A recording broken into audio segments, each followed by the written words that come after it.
Hey everyone, क्या आप मेरे पीछे जो आवाज़ चल रही है, म्यूज़िक जो चल रहा है, क्या आप सुन सकते हैं? शायद थोड़ी थोड़ी आवाज़ आ रही हो। एक्चुअली वो अभी नवरात्रि चल रहे हैं और आप सभी जानते हैं कि हर जगह माता के लिए बहुत सारे भजन चल रहे हैं और आरती हो रही है, गरबा खेल रहे हैं लोग। बहुत ही अच्छा टाइम चल रहा है। सबसे पहले very happy and Navratri to all of you. And ये वीडियो नवरात्रि से ही रिलेटेड है और मैं इसमें अपनी छोटी सी एक्सपीरियंस शेयर करना चाहूँगी आपसे। Namaste and hello everyone, this is Jyoti Shrivastava and you are watching know and value your inner light. Navratri से जुड़ी हुई मेरी बहुत ही पुरानी और बहुत ही गहरी और मीठी यादें हैं जो मैं यहाँ पे शेयर करना चाहती हूँ। कहते हैं कि ट्रांसफॉर्मेशन का फेज़ है, लेकिन जब मैं बहुत छोटी थी, जब I think I was in standard 5 और 6, जब मुझे चीज़ें थोड़ी थोड़ी समझ में आती थी कि क्या हो रहा है, त्यौहार क्या है, फेस्टिवल क्या है, ये सारी चीज़ें थोड़ी और अच्छे से समझ में आने लगी थी।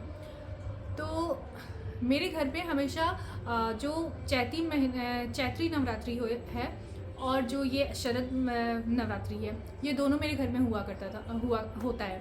तो मेरी मम्मी करती है। एंड इस समय जो ये 9 दिन का पूजा होता है ना, इस समय हमारे घर में लहसुन प्याज का खाना नहीं बनता था एंड मम्मी का काफ़ी बार फास्ट रहता था। हम लोग तो छोटे थे, तो फिर घर में मम्मी पूजा करती थी। सुबह और शाम को आरती होता था माता का, और वो आरती जो हमारे यहाँ होती है, जैसे शाम को होती थी जग जननी जय जय। आप लोग अगर जानते हो तो आप लोग समझ पाओगे, ये दुर्गा सप्तशती के अंदर ये आरती दी हुई है और ये बहुत ही पावरफुल आरती है। तो ये सुबह और शाम को हमारे घर में होती थी एंड हमारे घर का जो वाइब्रेशन था ना, वो बहुत ही ज़्यादा चेंज हो जाता था। और घर का वाइब्रेशन क्या, मैं अगर सच बताऊं तो इससे मैं इतना ज़्यादा कनेक्शन फील करती थी ना कि मुझे लगता था मेरे लाइफ में सारी चीज़ें, मैं सब कुछ ऐसे चुटकी में चेंज हो गया है। मतलब जो ये जनवरी से नया मंथ स्टार्ट होता है, जनवरी से हम दिसंबर तक आने लगते हैं एंड ये अक्टूबर का जो ये मंथ होता है, जनवरी सितंबर एंड अक्टूबर में दुर्गा पूजा होती है, नवरात्रि होती है। हमारी तरफ इसको दुर्गा पूजा कहते हैं। तो वहाँ पे पूरा ये वाला जो नवरात्रि है, जिसमें ये शरद महीने नवरात्रि, ये नवरात्रि इसलिए भी खास होती थी क्योंकि इस समय सब जगह ही इस नवरात्रि को सेलिब्रेट किया जाता है। जो चैत्री नवरात्रि होती है वो हर किसी के यहाँ सेलिब्रेट नहीं होती है, बहुत लोग करते हैं, बहुत लोग नहीं करते हैं। एंड जैसे कि इस नवरात्रि के टाइम, शरद नवरात्रि के टाइम हम देखते हैं कि गरबा खेला जाता है। कई जगह पे बड़े बड़े पंडाल लगते हैं। तो इसका एक अलग तरह का मनाने का तरीका है और ये बहुत ही ज़्यादा पावरफुल वे में मनाया जाता है। एंड जो चैत्री नवरात्रि होती है वो घरों में होती है, जिनके जिनके घर में होती है घरों में होती है, बट बाहर हमें नहीं पता चल पाता है कि चैत्री नवरात्रि चल रही है। जिनके घर में होता है उनको पता होता है। तो बाहर ऐसे बड़े बड़े पंडाल किसी किसी जगह में बनते होंगे, लेकिन हर जगह नहीं होते इतना ज़्यादा धूमधाम से ये वाली नवरात्रि बनती है। तो इसके वजह से ये नवरात्रि की जो वाइब्रेशन है, मतलब है तो दोनों ही बहुत पावरफुल। नवरात्रि अपने आप में ही बहुत बड़ी पावरफुल है। माँ दुर्गा के आगमन का ये समय है और वो आती ही नहीं है, वो आ करके हमारे अंदर बस जाती है। जैसे कि मैं जब छोटी थी और ये वाला जो हमारे घर में होता था और हमारे सराउंडिंग में पूरा बड़े बड़े पंडाल लगते थे वहाँ पे, और फिर दिन भर सुबह से लेकर रात तक माता के भजन चलते रहते थे और वो इतनी ज़ोर ज़ोर से चलते थे कि मतलब आपको सुनाई देंगे। आप घर में रहो, आप अपने रूम में रहो, आपको सुनाई देंगे ही।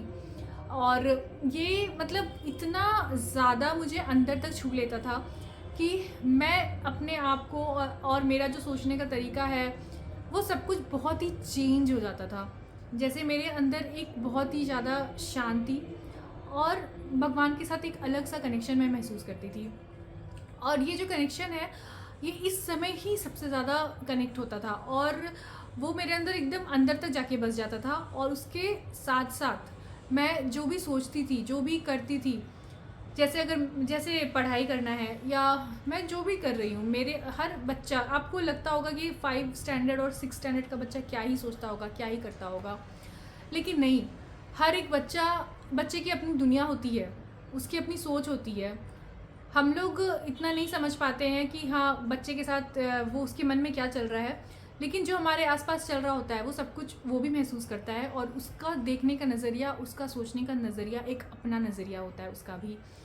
तो मुझे ये बहुत ही ज़्यादा छू लेती थी, और हर साल जब ये नवरात्रि आती थी, ये वाला जो टाइम होता था मेरे लाइफ का एक ट्रांसफॉर्मेशन का टाइम होता था। मैं जो भी लेवल पे सोचती थी, जो भी लेवल पे समझती थी, और जो जैसे भी लेवल पे चीज़ों को करती थी, वो एक अलग तरह से अपग्रेड होकर के नेक्स्ट टाइम होने लगता था। जैसे इस टाइम पे हमारी छुट्टियां होती थी स्कूल की, 1 हफ्ते की छुट्टी होती थी जनरली, एंड उसके बाद फिर स्कूल स्टार्ट होता था। तो जब जो ये स्कूल स्टार्ट होता था उस टाइम पे जो मेरा पढ़ाई करने का तरीका, जो मेरे को करिकुलर एक्टिविटीज़ में पार्टिसिपेट करने का तरीका, एंड मेरा माइंडसेट, वो बहुत ज़्यादा चेंज होता था। और अगर मैं बताऊँ तो ये एकदम काम and focused and divinely connected होता था। सो ये ट्रांसफॉर्मेशन आजकल इसके ऊपर बात की जा रही है, ट्रांसफॉर्मेशन होता है नवरात्रि के ऊपर। आजकल सब जगह ये वीडियो देख रही हूँ, और मैंने जो पर्सनली एक्सपीरियंस किया है वो मैं बता रही हूँ। ये बात है 5 एंड 6 स्टैंडर्ड से लेकर के हर साल की, इसके बाद से हर साल ये साल आता ही है इस टाइम पे। लाइफ में जो भी चल रहा होता है अभी तक, जो जनवरी से लेके अभी अगस्त सितंबर मिड तक जो चल रहा होता है, उस समय जो भी हम कर रहे होते हैं एंड उसको जिस तरह से भी डील कर रहे होते हैं हर सिचुएशन को, अभी ये नवरात्रि के बाद जो फेज़ आता है ना, ये हमें एक अलग तरह से नज़रिया देता है, एक अलग नज़रिया देता है दुनिया को देखने का, समझने का, और रिएक्ट करने का, रिस्पॉन्ड करने का। सो ये पावरफुल है, बहुत ज़्यादा पावरफुल है। बस आपको अपने आप को जोड़ने की ज़रूरत है। ये शक्ति की पूजा है, शक्ति जिसके बिना शिव भी अधूरे हैं, हमारे महादेव भी अधूरे हैं शक्ति के बिना। कहते हैं ना, शक्ति के बिना शिव भी शव समान है। तो मैं इसको ज़्यादा लंबा नहीं करना चाहूँगी, लेकिन इतना ज़रूर बताऊँगी आपको कि इस समय जो वाइब्रेशन होती है ना, जो हवा में वाइब्रेशन होती है, एंड जो कनेक्टिविटी होती है ना यूनिवर्स के साथ, माँ आदि शक्ति के साथ, माँ दुर्गा के साथ, माँ काली के साथ, शिव शक्ति के साथ, वो अद्भुत होता है। और आपको मैं ज़रूर बोलूँगी, एक बार आंख बंद करके उस शक्ति को ध्यान करके उसके साथ जुड़ने की कोशिश कीजिएगा। आपके लाइफ में बहुत सारे चेंजेस आएंगे, एंड ये कनेक्शन इतना गहरा होने लगता है ना कि इसको एक बार आपने पकड़ लिया ना, उसके बाद आपकी लाइफ बहुत अच्छी होने लगेगी। हम क्या करते हैं ना, वो मैं भी करती हूँ, मेरे से भी होती है मिस्टेक। जैसे इस टाइम पे वाइब्रेशन काफ़ी हाई होती है, बहुत अच्छी भी होती है, एंड मैं उसको पिक करती हूँ और भगवान के साथ कनेक्ट होकर के कुछ टाइम में बहुत सही से, मतलब सारी चीज़ें बहुत ही काम तरीके से मैं हैंडल करती हूँ एंड आगे बढ़ती हूँ। उसके बाद क्या होता है कि हमारा फिर क्रिसमस आता है, और फिर बाकी भी जो भी आते हैं, न्यू ईयर आता है, ये सारा एक अलग फिर चेंज हो जाता है हमारा, नेक्स्ट ईयर में हम चले जाते हैं। तो ये जो वाइब्रेशन है ना, ये धीरे धीरे जो ये शोर शराबे में कहीं ना कहीं खोने लगती है। तो हमें कोशिश करना है कि इस बार जो वाइब्रेशन पकड़ेगी हमारी, उसको हम खोने ना दें, और उसको ऐसे पकड़े कि वो हमारे अंदर तक बस जाए, और उसके बाद उसके साथ मिल करके हम अपने जीवन के हर काम को बहुत ही अच्छे से और बहुत ही शांत मन से, पवित्रता से करें, पूरे सच्चे और ईमानदारी से करें। चलिए, यही बोलना था जो मैं हर साल इस टाइम पे महसूस करती थी, जो वाइब्रेशन और भगवान से जो कनेक्शन फील करती थी, माँ दुर्गा से, माँ काली से जो कनेक्शन फील करती हूँ। मेरी फेवरेट भगवान वही हैं, माँ दुर्गा, माँ काली और शिव शक्ति। तो सबसे ज़्यादा मुझे इनसे ही कनेक्शन फील होता है, और भी मैं सभी देवी देवता का बहुत रिस्पेक्ट करती हूँ।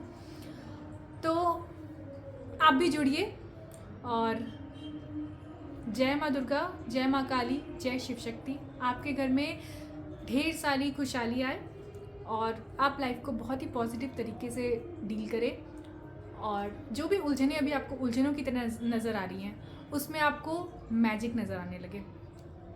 नमस्ते।